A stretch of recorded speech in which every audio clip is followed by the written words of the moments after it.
Hello everyone, the Army of Otters here, and welcome back to the Unexplored Mojave. Today we're going to be checking out Ranger Substation Eagle. This is the last of the substations scattered around Zion Valley that we have visited. Now we're also going to be checking out Bighorn Bluff. This is a marked location that is pretty much right next to Ranger Substation Eagle. So without further ado, let's jump into it. And here you can see Ranger Substation Eagle and Bighorn Bluff on the Pip-Boy, just northwest, kind of west of the Red Gate.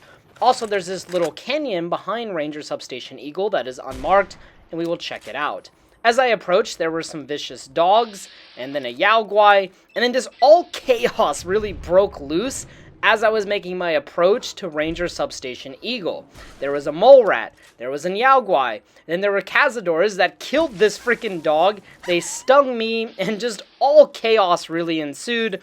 The cazadors also managed to take out Waking Cloud, and it was just absolute chaos. Also, my riot shotgun, after playing through this DLC for so long, is nearing its end.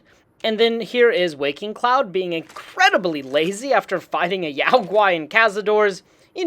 Unacceptable. So, we'll have to deal with that later. But anyways, after that pretty fun fight, I made my way up to Ranger Substation Eagle.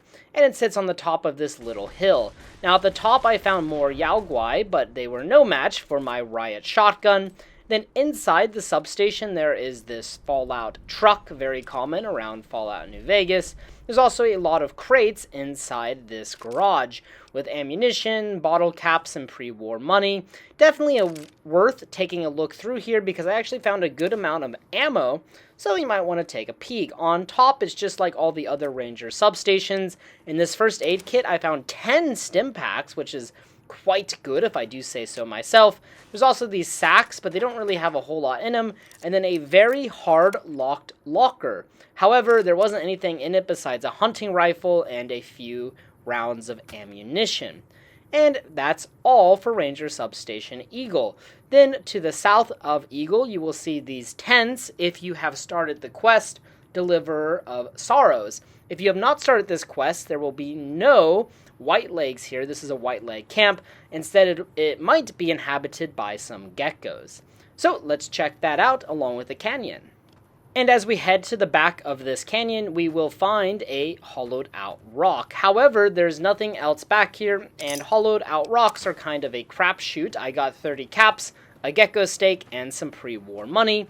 Really not that bad compared to some other hollowed out rocks that I've looted.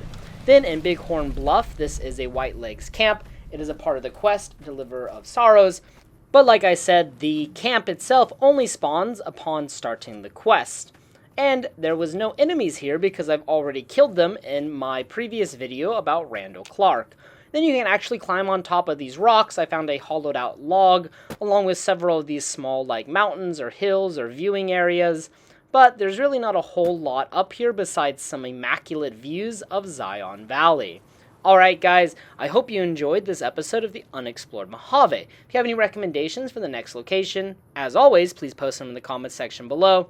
And until next time.